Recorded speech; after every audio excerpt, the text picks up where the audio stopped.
Hello, Internet. Welcome to Renegades React. Today we're going to be watching some game theory. Sorry. I can't do that like Matt. Come on, guys. We're watching some game theory here. We're going to start from the very beginning of the Five Nights at Freddy's game theories, which pretty much made Matt Pat a household name on, a internet household name.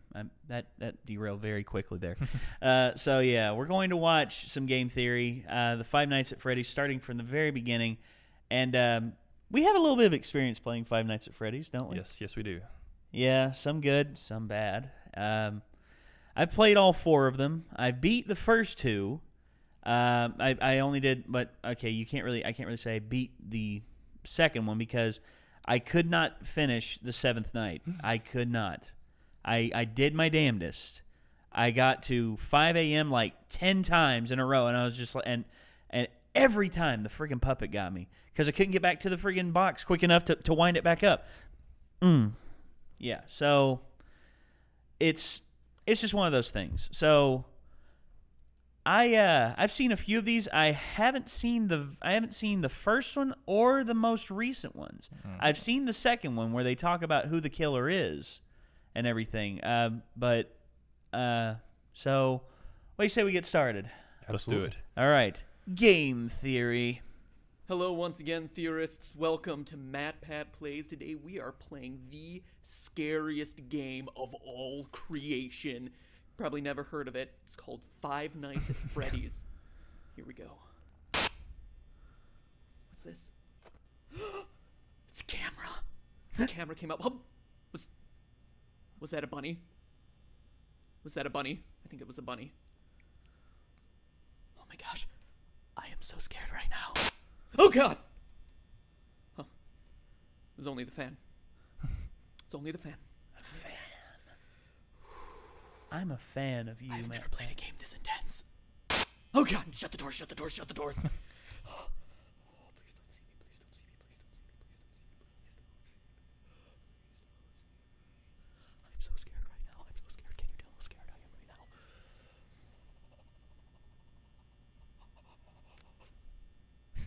Okay, we're good. Oh! God! Just a fan. Just a fan. That fan. I don't know about you, but every time the camera makes the sound to come up, I pee a little bit in my pants. That's a lot of pee. What? That's it? That's it? It's a jump scare? It's a little bunny rabbit jump scare. Really? It's really the sound that gets me every time because it's just so sudden. I mean, oh god, it's so terrifying. Oh, there's the bunny rabbit. Shut my door. So when's the theory showing up? I have no idea. Man, this is truly compelling gameplay. Oh my gosh, guys, I'm almost out of power. 11% and it's 5 a.m. I don't know if I'm gonna make it. Oh, please don't get me Freddy. Please don't get me Freddy. Golden Freddy right there on the poster. Is this What does what that it mean? takes to get used That. on? Yeah.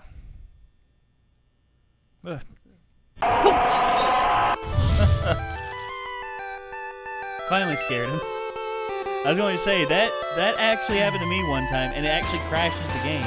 So you have to, you have to start all the way over. Man. I still love this intro. Still so cool. Hello, Internet. Welcome to Game Theory, where fear is our middle name. Matthew Fear Patrick. It's a very strange name. Okay, I'll Sounds admit like a it. I didn't caveman- give two Five cavemen, Nights at Freddy's fighting enough each other. credit when Matthew it first Fear came out. A Patrick. few jump scares from creatures that, aren't that scary. People overreacting to it on YouTube. Meh, pass. But then when I asked you about it, you showed overwhelming support for an episode on the game on Twitter, so I began to dig a little deeper.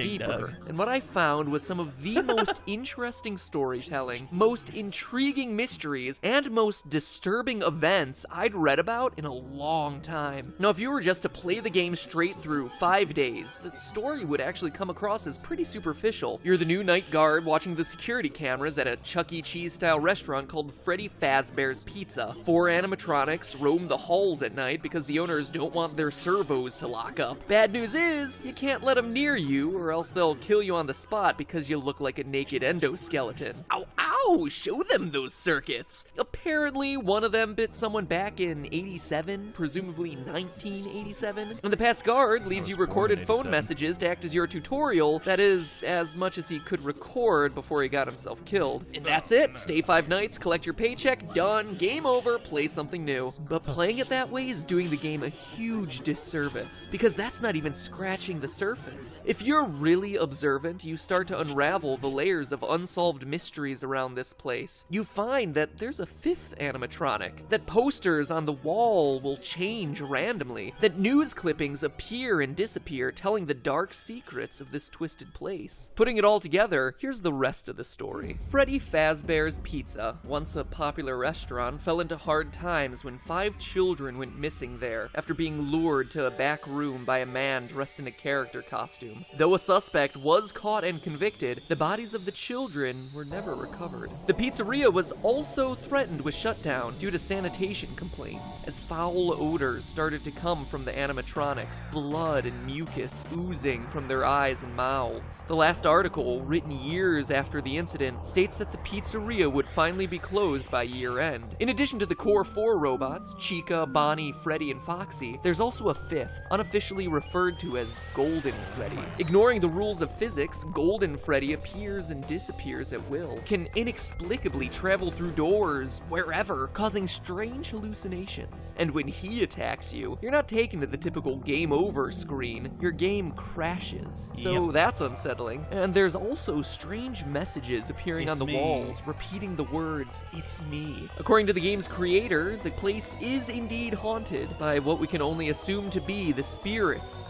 of the 5 lost children. So that's the gist of it. Murder, missing children, foul odors, killer robots, and pizza. But that story leaves a lot of lingering questions. Who is your character? How's he fit in? Why does he stay for 5 nights when he's very clearly confronting the possibility of death? What more can we know about this terrifying Golden Freddy? And most importantly, what is the complete story behind 5 Nights at Freddy's? They're all good questions about a delightfully incomplete and mysterious story with just enough threads to keep you theorizing.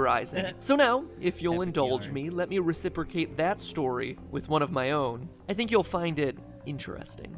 December 1993, Aurora, Colorado. 10 p.m. Tuesday night at a local Chuck E. Cheese. After a family birthday party runs long, manager Margaret Kohlberg and teenage employees Sylvia Crowell, Ben Grant, Colleen O'Connor, and Bobby Stevens are forced to stay late to close up shop. But as Margaret tallies receipts in the back, Bobby scrubs down the kitchen, and the other 3 work outside in the main arcade. Unknown to any of the 5, there's actually a 6th person locked in the building with them, waiting silently in the darkened restrooms. A 19-year-old named Nathan Dunlap. Earlier that year, Nathan had begun working there as a cook, dough master, before getting fired in July after a disagreement over his hours. Now, 5 months later, he was back.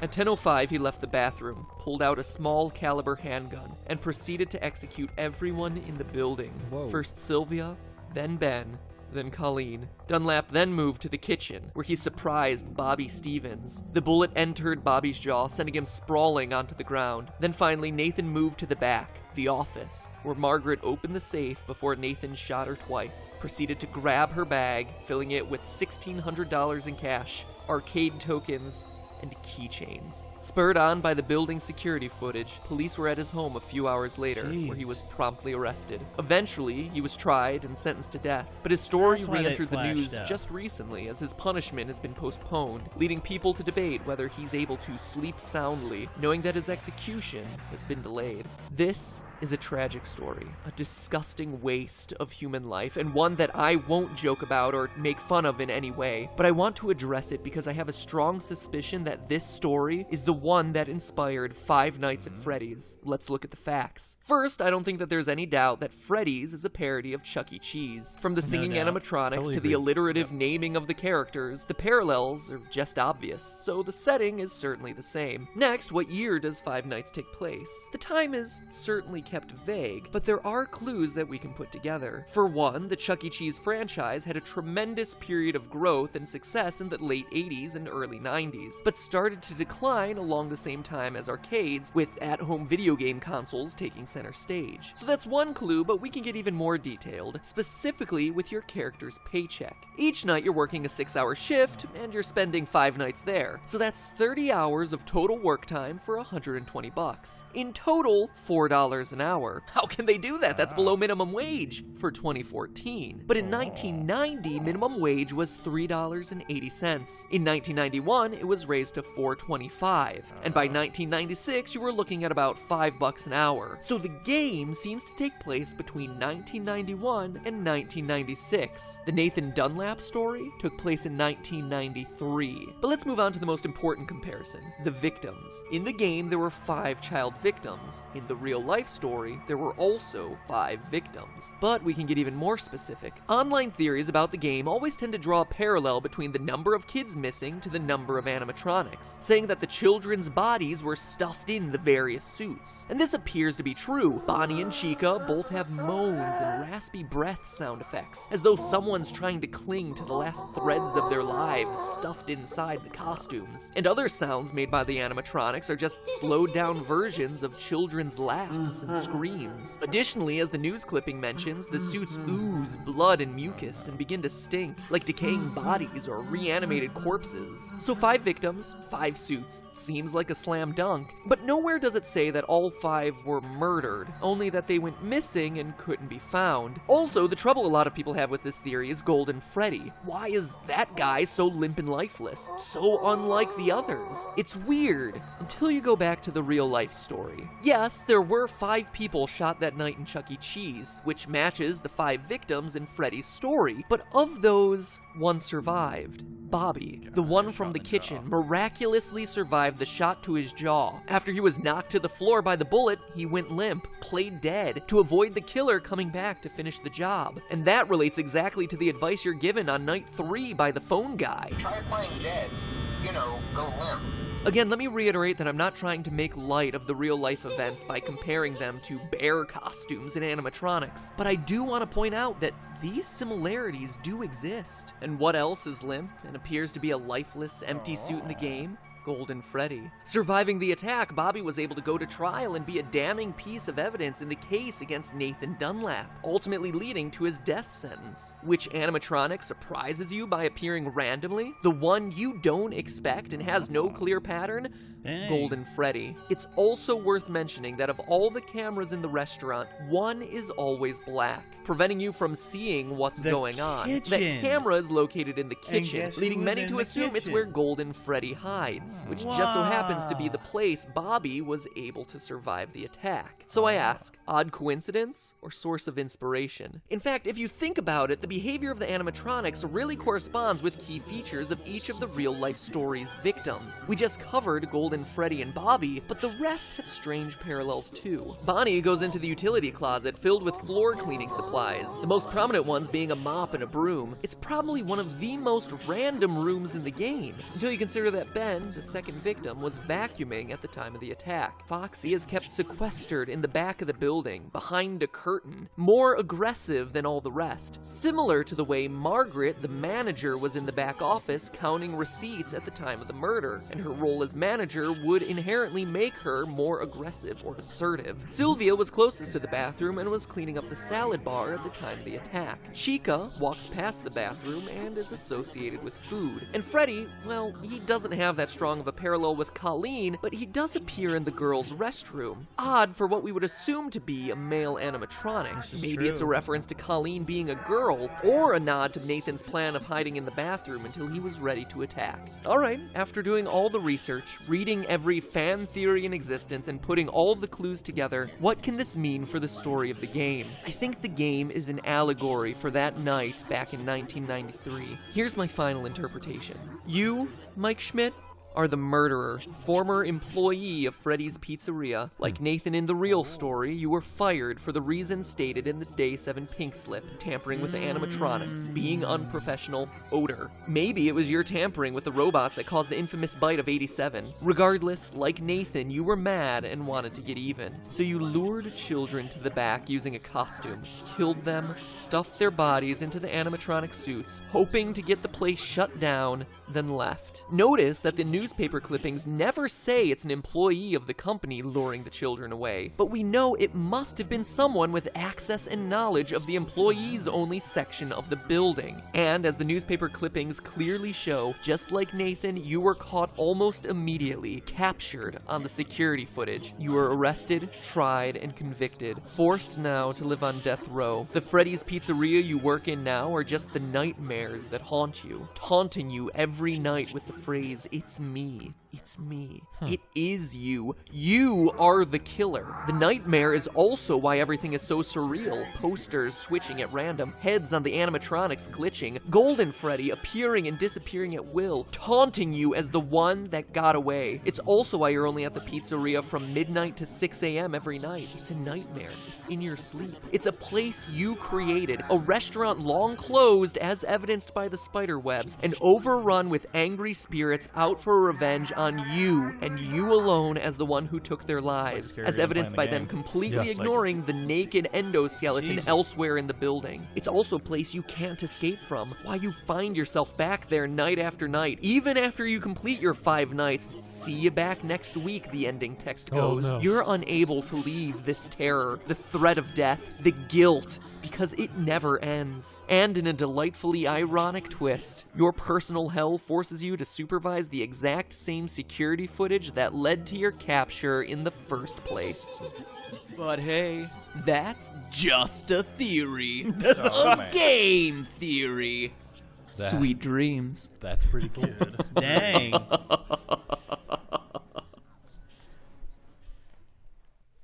You know what October reminds me of?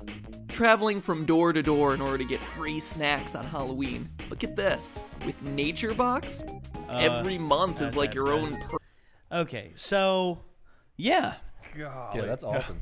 I honestly had no idea that. I didn't know that those- happened. Yeah, the real life event. I mean, the parallels are so strong. Yeah, it is. I mean, maybe And that also is where that's- Scott got that. Yeah, that's horrifying. I mean, oh man, jeez. It'll be interesting to see how he does the other games. Oh yeah, well I've seen like I've said, I've seen the FNA this one right here, FNAF2 Killer Exposed, but that one, but I haven't seen Mystery Saw Part 1. I haven't seen Mystery Saw Part. And also this one right here intrigues me. FNAF4 got it all wrong. Yeah. I wonder why he's saying that. It is intriguing though, because then it kind of adds a new element to the game. It's not really about winning. It's like you can't win because it's like it's the nightmare, It just from continues. all your guilt. That was one of my questions. Like, if this always happens, why do you come back the next Right. night? Exactly. It's like, So it totally makes sense now. Yeah, it's it like does. it's like Wow. it's like a mental purgatory. Jeez. Man, And that's heavy. the guy that did the killing, his name was Nathan. I felt like eyeballs on me at that time. I was just like, Jesus, because I just to hear stuff like that. That's just to me that's disturbing. Yeah, that's messed up. I mean, I've heard of people upset because their job, losing their jobs and everything, and like fighting somebody, like fighting the person who fires them, or well, that was crazy though, because I mean, the cook and the wait staff didn't have anything to do with him getting fired. I mean, no, right. There's no way all 5 of those people Yeah. were. yeah, he just vented his frustration. And truth is, bruh, you should have gone home and punched a punching bag. Well, I mean, I mean, obviously the dude was messed up in the head. Like, Obviously, I mean, that's just, man, that's a hard thing to get over, man. I mean, just that is crazy though, and like the idea about the Golden Freddy, where it's like there's no pattern. yeah, Right. he just appears out of nowhere. Just, oh, it's true. I thought maybe there was a thing, maybe that like at the poster or something just the posters changing over popped up randomly every now and again, or there was a pattern to it. But no, they do pop up at random. Like it can be on night 1, in your first hour, or it can be in night 5 right at the end. I mean, it's nuts. But still, I find that theory very interesting, and I can't wait to see the rest. Like I've said, I've seen the second one. That's kind of a cheat on my behalf, because it was because I couldn't finish the game. It's because I couldn't finish it. I couldn't help myself. I was like, I gotta know. And I watched it, and it was just like, huh. And truth is, I don't know. I might watch it again. I might not. But maybe I'll just keep my mouth shut during it, because I'll let you all become enthralled by it. Gotcha. So, yeah, that was Five Nights at Freddy's.